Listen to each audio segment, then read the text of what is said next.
네, 오늘은 살아있다는 이름은 있으나 라는 제목으로 우리 계시록의 말씀을 나눠보고자 합니다.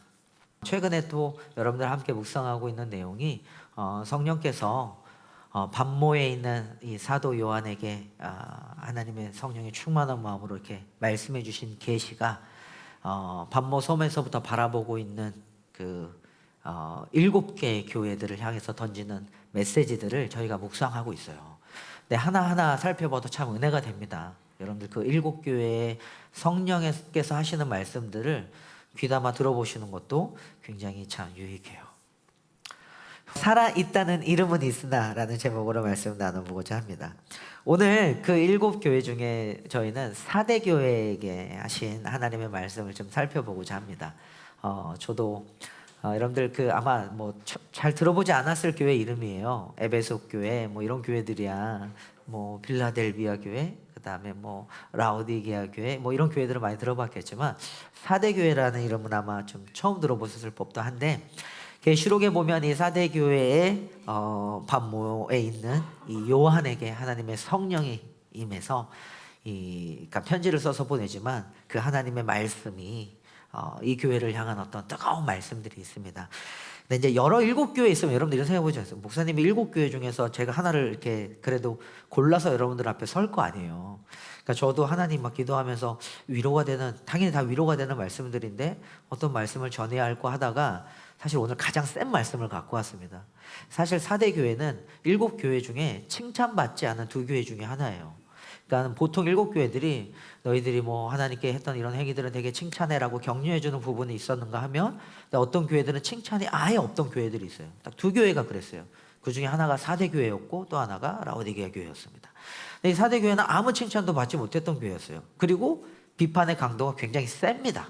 오늘 그런 말씀을 가져왔다는 것 좀 이해하시고, 그런데 제가 목요일에 세연이와 함께 우리 그룹에서 함께 큐티할 때도 그랬지만 계시록에 있는 말씀들을 성령께서 우리에게 하시는 책망의 말씀도 있고 칭찬의 말씀도 있는데, 나에게 하시는 칭찬의 말씀도 내가 하나님의 말씀으로 받아들이면서 나에게 하시는 책망의 말씀도 하나님의 말씀으로 받아들이면서 그렇게 한번 우리가 좀 성장하고 성숙해가고 하나님의 뜻 앞에 서보는 시간이 필요하겠다라는 말씀을 나눴던 것 같아요. 오늘도 마찬가지입니다. 4대 교회는 여러분들 어떤 교회냐면요, 이런 그 1절에 보면 이렇게 수식어가 되어 있어요. 한번 1절을 읽어보겠습니다. 함께 시작. 4대 교회의 심부름꾼에게 이렇게 써보내어라. 하나님의 7영과 7뼈를 가지신 분이 말씀하신다. 나는 내 행위를 안다. 너는 살아있다는 이름은 있으나 실상은 죽은 것이다. 1절부터 굉장히 강력한 선언이에요. 무슨 말이냐면 너는 살아있다는 이름은 있으나 실상은 죽은 교회이다. 이 한 구절이 여러분들 저에게 주는 굉장히 큰 의미가 있는 것 같습니다. 우리를 찌르시는 걸 수도 있어요. 근데 여러분들 4대라고 하는 이 교회 4대 이름의 뜻이 뭔지 아세요? 살아있는 자라는 뜻이에요. 이름 자체가 그랬어요. 4대 교회라는 이름 자체가 살아있는 자라고 하는 이름을 가진 교회였는데, 성령께서 찌르시기를 너는 그런 살아있는 자라고 하는 이름은 가지고 있을지 모르겠지만 너의 실상은 죽은 자이다 라고 하는 일종의 사망 선고와 같은 메시지를 던집니다. 이런 어떤 강력한 메시지를 던지는 근거에는 이게 있어요. 성령께서 하시는 말씀인데 나는 내 행위를 안다라고 하세요. 하나님이 우리의 행위를 아는 거죠. 이 교회의 행동을 아는 거죠. 4대 교회의 행동에는요, 여러분들 하나님의 자녀로서의 영적 생명을 보여줄 만한 그 어떤 행동도 없었던 것 같아요. 하나님의 자녀로서 가지고 있어야 될 그 삶의 행실과 행동과 신앙의 내용이 없는 거예요. 이름은 그리스도인인데, 우리가 잘 아는 명목상 그리스도인이라고 하는 이름은 그리스도인인데 내 삶의 내용과 사고방식과 그것으로 나타나는 삶의 방식들을 보아하니 전혀 하나님의 자녀로서 가져야 될 영적 생명이 그 교회에 나타나지 않더라는 거예요. 완일 집사님이 목요일날 우리 큐티 모임에서 이런 얘기를 하셨어요. 묵상하다가 7교회에게 하나님이 말씀하시는데 과연 그렇다고 한다면 오늘날 시냇가에 심은 교회에게는 하나님이 무슨 말씀을 하실까요? 라는 마음으로 묵상했습니다라고 하는데 저는 그게 굉장히 와닿았어요. 맞습니다, 여러분들. 오늘날 시냇가에 심은 교회에게는 4대 교회와 똑같이 하는 이 7교회 중에 하셨던 말씀 모두가 다 우리에게 하시는 말씀이겠죠. 근데 그 중에서 또 어떤 게 저와 여러분들에게 던져지는 말일까요? 그리고 그 중에서 우리는 7교회 중에 4대 교회라는 본문을 가지고 오늘 여러분들과 말씀을 나누는데, 이 표현이 어떠세요, 여러분들? 명목상 그리스도인, 표면상 그리스도인, 이렇게 되고 피상적인 그리스도인, 생명은 전혀 나타나지 않은 선언하셨어요. 살아있다고 하는 그리스도인이라고 하는 이름은 가지고 있으나, 그리스도인이 뭐예요 여러분들? 메시아 족속, 예수를 따르는 사람들이에요.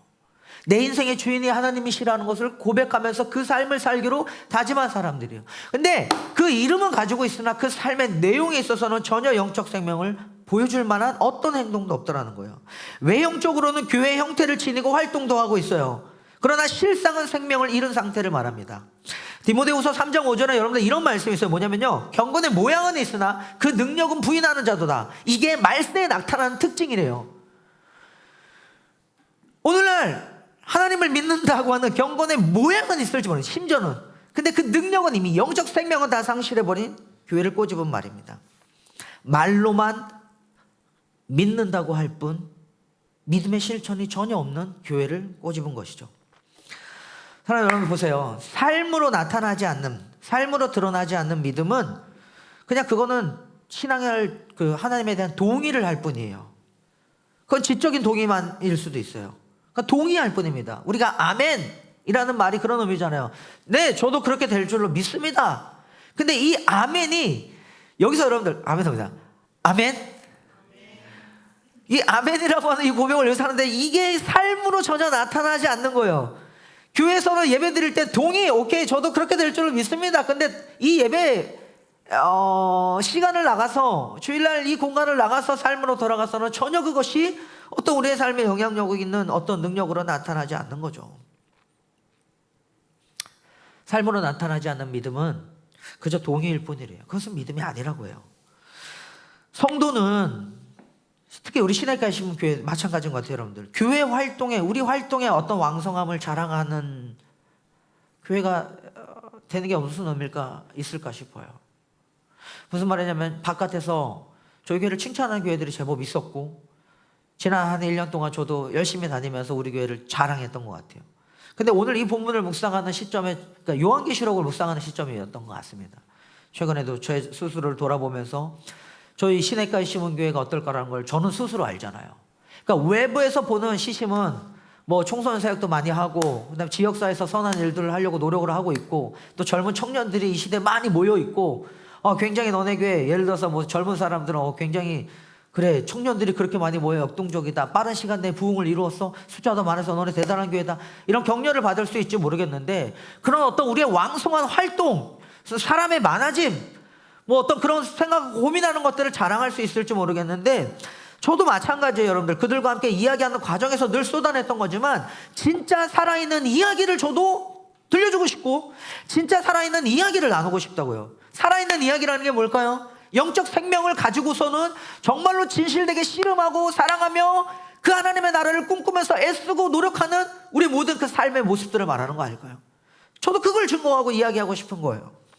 표면적으로 드러나는 이런 성도들이 교회 활동의 왕성함을 자랑하기보다는, 우리가 드리고 있는 살아있는 예배, 또는 이 예배를 삶으로 들여가면서 서로를 진짜 진실되게 하나님의 나라를 꿈꾸며 살아가는 그 삶의 내용들, 이 영적 생명을 살아내는 이 예배자로서의 삶을 이야기하는 사람들이 돼야겠죠.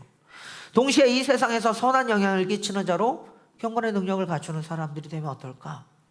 오늘 교회 4대 교회라는 이야기를 통해서 우리 교회를 찌르시는 하나님의 말씀입니다. 한 가지 재밌는 거죠 여러분들. 4대 교회는 이렇게도 표현해 볼 수 있어요. 영적 전쟁을 전혀 치르지 않은 교회 중에 한 교회였습니다. 이 말이 무슨 말인 줄 아세요? 계시록의 7교회들의 특징들을 여러분이 가만히 큐티하고 있었잖아요. 지금 큐티하다 본문을 보세요. 가만히 보면은 그 7교회 안에는 뭐 사탄의 권자, 발람의 교훈, 그 다음에 뭐 이세벨의 교훈을 따른 사람들, 여성 거짓 선지자들부터 해서 니골라당의 막 이런 가르침들, 그러니까는 모든 교회 안에 영적인 문제들이 다 있었어요. 그리고 그 교회를 혼란스럽게 만드는 대상들이 있었습니다. 니골라당, 그 다음에 이세벨을 따르는 사람들, 발람의 교훈을 따르는 자들, 다른 교회들에게는 다 그런 어떤 사탄의 권자라고 하는 그런 것들을 책망하는 내용들이 나오는데, 오늘 4대 교회는 그렇게 등장하지 않아요. 이런 단어가 전혀 등장하지 않아요. 무슨 말이냐면, 이미 4대 교회는요 영적으로 죽은 교회이기 때문에, 1절에서 말하는 세상과 짝하며 불신자들과는 전혀 다를 바 없는 그런 삶을 살고 있던 교회였던 거예요. 이 말이 무슨 말인 줄 아세요? 사탄이 더 이상 그들을 공격할 필요가 없는 거예요. 이렇게도 해석해요. 무슨 말이냐면 이미 이들의 삶이 영적으로 죽은 삶을 살다 보니까 더 이상 공격을 안 해도 알아서 죽어 있기 때문에, 보세요 여러분들, 이거 얼마나 자존심 상할 일입니까? 아닌가? 나 봐봐요. 저는 신학교 때 제일 목사님 그러지 않아요? 저는 신학교 때 이렇게 자존심 상했는데 왜 나를 안 건드려? 사탄이 날 무시해? 예전에 제가 여러분들 신학교 1학년 때 목포로 수련회를 간 적이 있어요. 전도사 때 막내였습니다. 저를 데리고 간 거예요. 근데 그 수련회 때 단체로 귀신이 들어간 거야. 실제로 그런 사역이 일어난 거예요. 그 저쪽에서 진짜 귀신을 쫓는 사역이 막 축기 사역이 일어나고 있을 때 저는 막내였어요. 그래서 제 선배들이, 그 당시에 이 수련회 집회를 총괄했던 전사 선배들이 저한테, 준아 너 저쪽 가서 찬양하면서 좀 찬양팀 좀 이끌면서 찬양 인도 좀 하고 있어. 그래갖고 1학년짜리 신학생 저하고 제 친구하고 옆에서 찬양 인도하면서 밴드를 돌리면서 막 보혈 찬송을 막 부르고 있었어요. 저쪽에서는 막 귀신을 막 쫓고 있었고, 굉장히 목포의 섬으로 안으로 들어간 굉장히 무서운 기도원에서 하필 또 그런 특별한 경험을 했죠. 막 기도하는데 귀신을 한참 쫓고 있는데 한 30분 정도가 지났나요? 그 선배가 저한테 갑자기 찾아오는 거예요. 그러더니 찬양 인도를 하고 있는 저하고 제 친구 앞에 얼굴을 보면서 뭐라는 줄 아세요? 야, 니네 기도 좀 해라. 무슨 말이냐면 저보고 기도 인도를 하고 있는 나름 전도사인데 1학년짜리 저희들 데리고 선배들이 니네 기도 좀 해 이것들아 이렇게 얘기하는 거. 무슨 말이냐면 저쪽에서 귀신을 쫓고 있는데 사단이 제가 찬양하는 찬양 소리와 기도 소리를 듣고서는 뭐라 그랬냐면 듣기 좋다 이랬다라는 거예요. 얼마나 자존심 상하니. 너무 막 열받아갖고 물론 그날 밤에 귀신이 안 쫓겨져요. 그 다음날 나가는데 진짜 재밌는 게 저랑 제 친구랑 그날 밤새도록 뭐 하나님 앞에서 막 근데 여러분들 보세요. 영적 전쟁 같은 건데 무슨 말이냐면 이 4대 교회는 아무런 영적 전쟁을 치르지 않았다고요. 마귀가 건들 필요도 없을 정도로 그냥 그 삶을 살고 있던 교회다 보니까 이게 굉장히 자존심 상한 일은 아니냐 이거예요. 한편으로는 그 정도의 교회였습니다. 세상과 짝하며 불신자들과는 전혀 다를 바 없는 삶을 살고 있는 그들의 행위, 더 이상 마귀가 아무리 건들 필요도 없을, 그 가치조차도 없을 정도로 느껴지는 이미 죽어버린 자와 같은 그 행위, 그게 4대 교회였다고요. 사탄이 그들을 공격할 필요가 없었습니다. 보세요 여러분들, 당시 로마라고 하는 사회 안에서, 이 세속적 도시 한복판 안에서 4대 교회는요 이 예수의 생명을 증거하며 살았어야 될 교회였어요. 근데 이미 로마 제국 아래서 이 4대라고 하는 이 도시 안에서 이 교회는 어떻게 돼요? 그 생명을 상실한 거죠. 죽은 교회였습니다. 그러면 묻는 거예요. 그게 교회입니까? 살아있다고 하는 이름은 가지고 있으나, 4대 살아있는 자라고 하는 이름은 가지고 있으나 그 실상은 죽은 교회라고요. 이 교회에 오늘 성령께서는요 이렇게 이야기하세요. 심판이 임한다고 해요. 3절 말씀입니다. 같이 읽을게요. 시작. 그러므로 내가 그 가르침을 어떻게 받고 어떻게 들었는지를 되새겨서 굳게 지키고 회개하여라. 만일 내가 깨어있지 않으면 내가 도둑같이 올 것인데 어느 때 내가 내게 올지 너는 알지 못한다. 심판이 임한대요. 근데 이 심판이 임하는 표현이, 그러니까는 그렇기 때문에 그 가르침을 어떻게 받고 어떻게 들었는지 되새겨서 굳게 지키고 너 회개해. 그렇지 않으면, 내가 깨어있지 않으면 내가 도둑같이 올 것이다 이렇게 표현해요. 여러분들 이런 표현 많이 들어봤죠? 예수님이 그날이 이르면 내가 도둑같이 너희들에게 임할 것이다. 심판이 임한대요. 근데 이 표현은 되게 재밌어요. 사실은 계시록에 나오는 7 교회들에 대한 심판과 이 예언으로 나타나는 계시되어져 있는 말씀들을 가만히 들여다보면 각 도시들마다의 특징들이 다 들어가 있어요. 그 7 교회는 그런 것들을 다 살펴볼 필요가 있어요. 예를 들어서 라오디아의 교회는 여러분들 차든지 덥든지 하라 뭐 이런 얘기 있죠. 그거는 그 당시에 실제로 라오디게라고 하는 이 도시 안으로 흐르는 2가지 물이 있어요. 수로가 한쪽에서는 뜨거운 온천수가 흐르고 있었고 한쪽에서 차가운 물이 흐르고 있었는데, 수로가 너무 긴 거야. 길다 보니까 뜨거운 물도 오면서 미지근해져, 차가운 물도 오면서 미지근해져. 그러니까 이 미지근한 물을 먹으니까 토할 지경에 이르는 거예요. 이거를 교회로 묘사해버려요. 이런 식으로 각 지역에 있는 도시들의 특징들을 쉽게 말하면 묘사하는데, 그럼 4대에서 말하는 내가 도둑같이 올 것인데 어느 때에 내가 올지 너는 알지 못한다라고 하는 이 하나님의 갑작스러운 심판, 이 내용은 뭐냐면 이렇게도 좀 볼 수 있어요. 원래 4대는 여러분들 BC 12, 그러니까 주전 12세기부터 6세기경까지 리디아 왕국이라고 하는 왕국으로 존재했던 도시였습니다. 왕국. 그 리디아예요. 여러분들 이 4대 지역에서 자주장수 루디아 아시죠? 처음 듣는 것처럼 얘기하시는데, 네, 그렇습니다. 사도행전에 나와요. 네, 옷 만들어서 파는. 근데 이제 있어요. 근데 이제 리디아 왕국이라고 하는 곳인데, 이 리디아 왕국의 수도가 4대였어요. 근데 원래 이 4대는요, 세면이 절벽으로 이루어져 있는 아주 정말로 그 난공불락의 요새와 같았습니다. 세면이 절벽이었어요. 천연의 요새였어요. 근데 BC 536년 우리가 잘 아는 페르시아의 고레스 왕이라고 하는 사람이 있습니다. 고레스 왕의 칙령으로 해서 무슨 일이 일어나냐면 이스라엘 백성들이 70년 만에 돌아와요. 포로 귀환을 일으켜냈던. 근데 이 페르시아의 고레스 왕이 BC 546년에 이 4대를 둘러쌌습니다. 포위했는데 그때 너무나 요새다 보니까 이거를 어떻게 함락시키기가 힘든 거예요. 근데 이 고레스 왕이 절벽에 사람이 오르내릴 수 있는 통로가 있음을 발견해요. 그리고 밤에 그걸 간파하고 밤에 이 절벽길을 통해서 병사를 침투시켜가지고 이 도시를 함락시킵니다. 밤에. 그러니까 갑작스럽게 도둑같이 임해서 이 도시가 멸망당했어요. 그리고 AD 17년경 주후 17년경에 갑작스러운 대지진이 일어나서 이 4대라고 한 도시가 파괴되게 했습니다. 무슨 말이냐면 최소 2번 이상 이들은 갑작스럽게 두들겨 맞은 도시예요. 하나님의 심판이.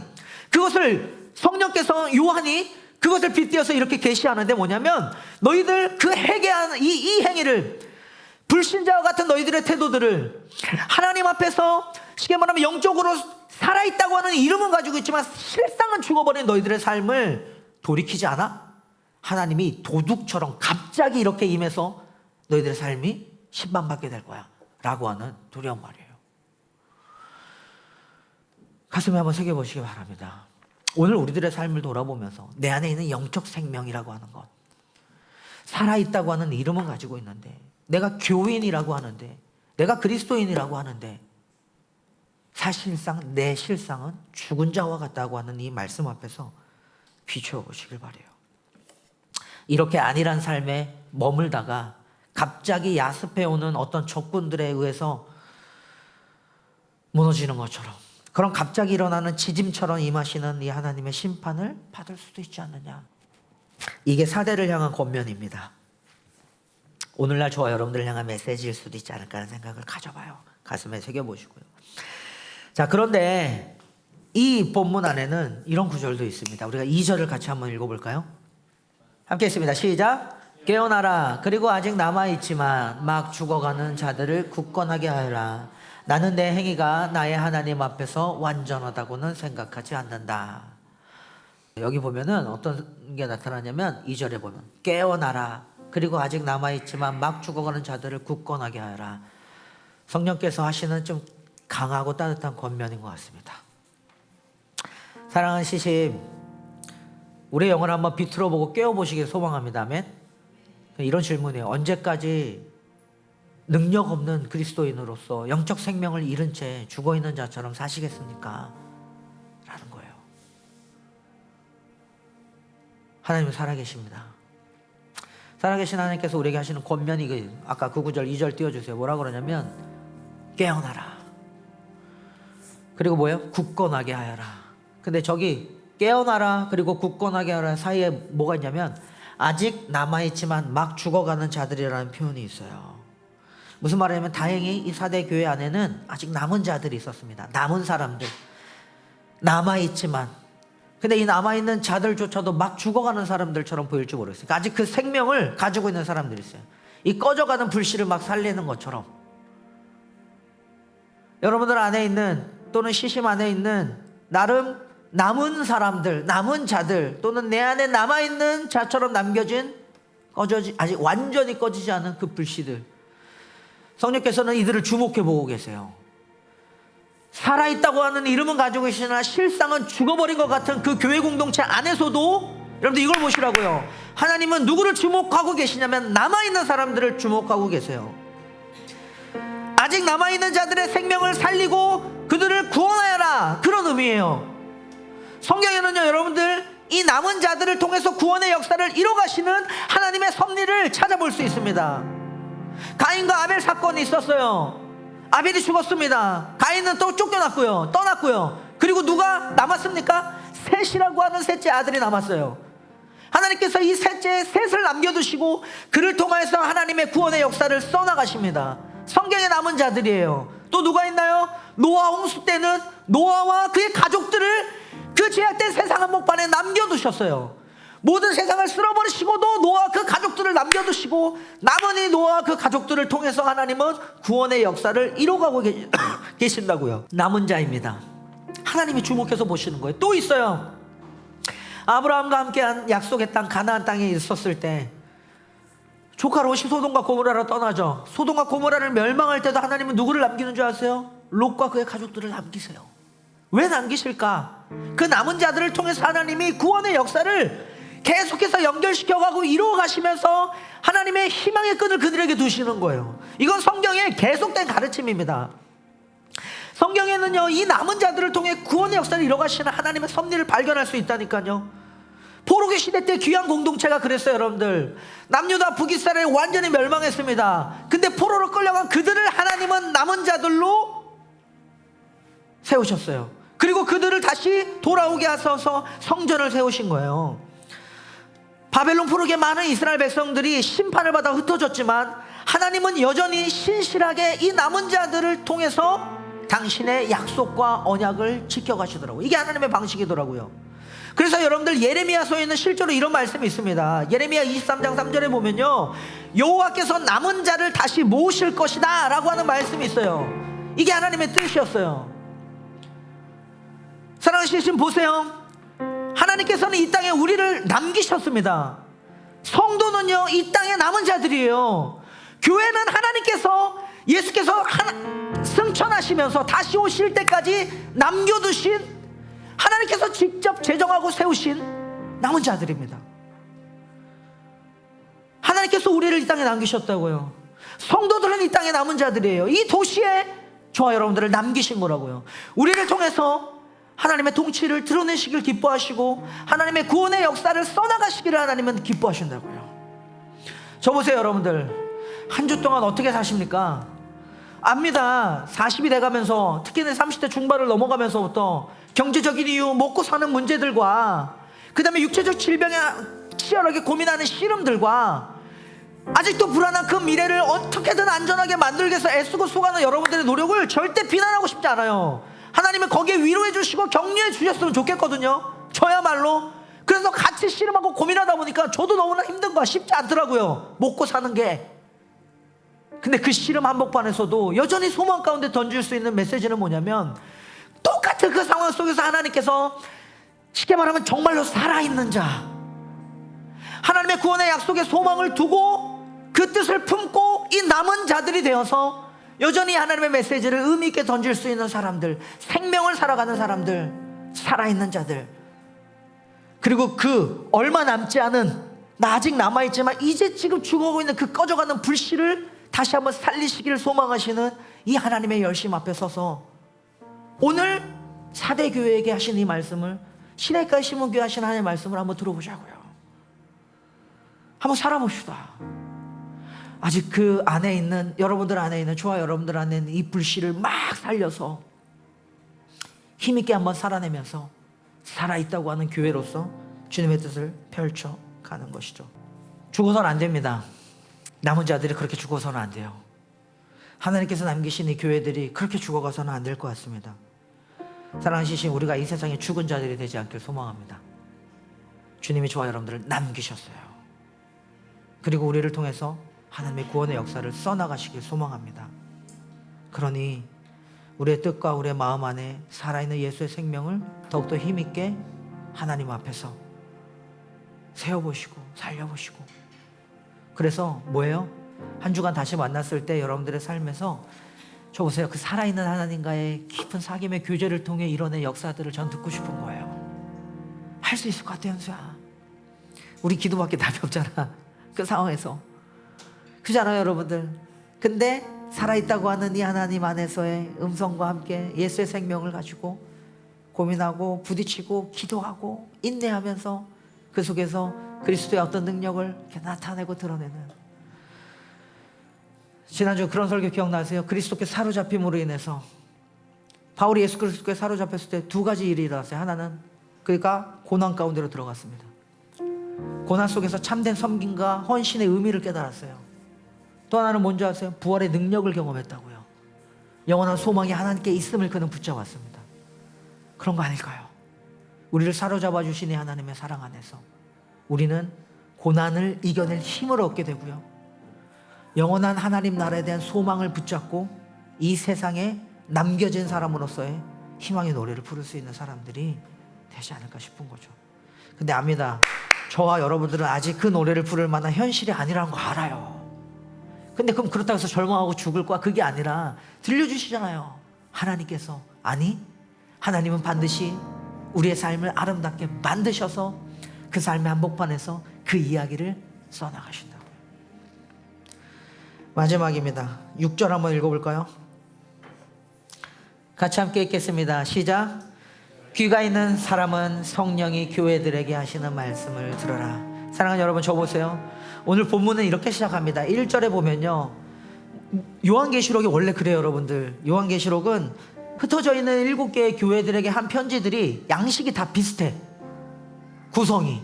근데 첫 번째 보통 대부분은 앞에 예수님이 어떤 분인지를 묘사하세요. 근데 특별히 이 4대 교회에서 예수님이 자신이 어떤 분으로 묘사하냐면 1절을 한번 띄워줘 보세요. 한번 읽어볼게요. 1절입니다. 시작. 4대 교회 심부름꾼에게 이렇게 써보내라. 하나님의 7영과 7별을 가지신 분이 말씀하신다. 예수를 뭐라고 표현해요? 7영과 7별을 가지신 분으로 예수를 묘사해요. 항상 요한계시록에 특히 7개 쓴 편지에 보면, 거기 보면 이렇게 표현해요. 지난번에 우리 목요일날 큐티 했을 때 버가모 교회에서는 좌우에 날성검을 가지신 분이 말씀하신다, 이렇게 표현하죠. 그러니까 그 버가모의 총독을 상징하기도 하고 심판자로서의 예수님을 상징하기도 해요. 날성검으로 심판하신다고 하는. 근데 비슷합니다. 여기서도 예수님을 하나님의 7영과 7별을 가지신 분이라고 표현하는데, 저기서 말하는 7영은 성령을 의미해요. 계시록 1장 4절에 의하면. 그리고 저기 나타난 7별은 각 교회에게 흩어져 있는 천사들을 의미하기도 합니다. 하나는 하나님의 성령을 의미하고, 7별의 천사들의 비유되는 또 다른 하나는 뭐냐면 예수님이 교회를 통치하시는 예수님의 통치를 의미해요. 그러니까 그런 거예요. 여러분들, 6절 다시 한번 읽어볼까요? 그리고 6절 끝이 이렇게 돼 있어요. 이 4대 교회를 향한 메시지의 끝이 함께 있습니다. 시작. 그럼 보세요 여러분들, 예수께서 특히 4대 교회에서는 자기 자신을 성령을 가지신 분으로 예수님이 자신을 소개한다고요. 7영을 가지신 분이, 7별을 가지신 분이 말씀하노니, 예수님이 자기 자신을 4대 교회에게 성령을 가지신 분으로 묘사합니다. 왜 그럴까요? 이 교회의 특징과 연결이 되어 있어요. 왜냐하면 이 교회는 살아있다고 나나 죽은 자였고, 아까 남은 자들이 있었으나 그 영적 생명도 간당간당했던 그들을 누가 살려요? 성령께서 살리신다고요. 7영을 가지시는 하나님의 영이 살리신다고요. 여러분들, 죽어있는 우리를 다시 살리시는 하나님의 영. 근데 이 영을 누가 컨트롤하냐면 예수님이 컨트롤하신다고요. 예수께서 진리 안에서, 이 하나님의 말씀 안에서, 말씀이 되신 당신의 그 삶을 통하여서 예수께서 하나님의 영을 저와 여러분들에게 부어주실 때, 보세요, 이것이 아니고서는 죽어있는 자들이 다시 살아날 길이 없다고요. 하나님의 영적 생명에 반응할 수가 없더라는 거예요. 안 되거든. 단순히 머리로 알아도 되는 게 아니거든. 가슴으로 동의 안 하고 내 삶이 그렇게 사라지는 게 아니거든요. 거듭남은 위로부터 난다고 했는데, 하나님의 성령께서 저와 여러분들 안에 이 성령을 컨트롤하시는 예수님의 진리와 함께 저와 여러분들 안에 이 죽어있는 영적 생명에 숨을 불어넣으시지 않으시면 안 되더라고요. 교회가 하나님의 영에 귀 기울여야 될 이유입니다. 여러분들, 주일에 와서 하나님의 말씀을 통해서 말씀하시는 성령의 음성을 들어야 될 이유예요. 들을 때 살아난다고요. 아멘. 들을 때 내 영이 죽어있는 자가, 아니 내 실상이 죽은 자가 아니라 내 실상이 정말 살아있는 자들이 되더라고요. 아멘. 그것이 우리의 삶을 바꾸실 것입니다. 또 하나, 이거 뭐예요? 아까 7별들을 가지고 계신 분, 통치입니다. 권세예요. 이 권세를 누가 가지고 계세요? 예수님이 가지고 계신다고요. 저 보세요 여러분들, 여기에 위로가 있어요. 여기에 위로가 있어요. 결국 이 세상에 모든 죽어있는 것들을 살리시는 그 능력과 힘과 권세가 누구에게 있어요? 예수님께 있습니다. 계시록은요, 사도 요한은 반모에 이 처지가 어땠는 줄 아세요? 지금 유배되어 있는 상황입니다. 사도 요한의 처지가 그래요. 반모라는 섬에서 유배되어 있는 이 상황인데 얼마든지 쉽게 말하면은 불만과 불평과 또는 이제 곧 나이 들어가서 내가 심지어는 노년이란 말이야. 노년이면 내 삶이 좀 폈으면 좋겠는데 뭐 그런 것도 없어. 그냥 반모에 유배되어 있는 그의 상황일지 모르겠지만 요한계시록 1장에 보면요, 유배되어지는 처지인 요한에게 하나님의 성령이 임했더니 이 성령의 충만함으로 오히려 유배되어져 있는 그의 처지였을지 모르겠지만 그가 위로하는 자가 되더라고요. 각 교회에 고난받고 박해받고 힘들어하고 있는 교회들을 위로하는 사람이 되더라고요. 누구? 그가 바라본 것이 뭐예요? 아니 어떻게 그런 사람이 교회를 위로합니까? 유배된 사람이 지가 뭐가 있다고? 돈 한 푼 없는 사람이 어떻게 부유한 사람을 위로해요? 성경 안에서는 그게 가능하다는 이유가 하나님의 영이 그와 함께 하시니까. 진짜 살리시는 분이 누구이시고 진짜 통치하시는 분이 누구신지 이 요한에게 분명하게 보여지니까 거기서 나타나는 힘이 드러나더라고요. 저도 그래요. 여러분들, 이 시선 안에 사로잡히지 않으면 나도 못 살겠던데. 아까 현수하고 나눴던 게 이거예요. 나도 내 정신이 돌아가 버릴 것 같은데. 나름대로 이 세상의 원리 안에서 막 이거 어떻게 살지 사람들이라는 생각이 들던데. 그렇지 않습니까 여러분들? 근데 여러분들 이게 우리에게 위로가 된다고요. 저와 여러분들이 지금 누구 앞에 계십니까? 오늘 여기 왜 나오신 거예요? 오늘 여러분들의 발걸음을 이곳으로 인도하신 예수께서, 그분이 힘있게 붙잡고 계시는 일곱 영이라고 하는 성령과 일곱 별이라고 하는 그 이 세상을 통치할 수 있는 권세, 교회를 다스리는 권세를 가지고 저와 여러분들의 삶에 함께 하신다고요. 그래서 말씀하시는 거예요. 그러니까 귀 있는 자들이요, 성령이 교회에게, 저와 여러분들에게 하시는 말씀을 들을지어다. 영으로 들으시길 소망합니다. 그리고 우리 좀 살아있는 삶을 삽시다. 이름만 그리스도인, 이름만 시심교회, 겉으로 우리들의 어떤 왕성한 활동으로만 이게 아니라 정말 살아있는 교회가 되어서 이 세상 한복판에 남은 자들로서 하나님의 구원의 뜻을 이루어가는 그런 멋진 삶을 살아봅시다. 우리 그거 하려고 만난 거 아닐까요? 상민이 형, 그지 않을까? 왜 나이 들어서 이렇게 멋있는 사람들을 만났을까? 그지 않을까, 현수야? 이 남겨진 사람들로서 하나님의 생명을 증거하고 선언하는 사람이 되게 해서 만나지 않았을까요? 아멘.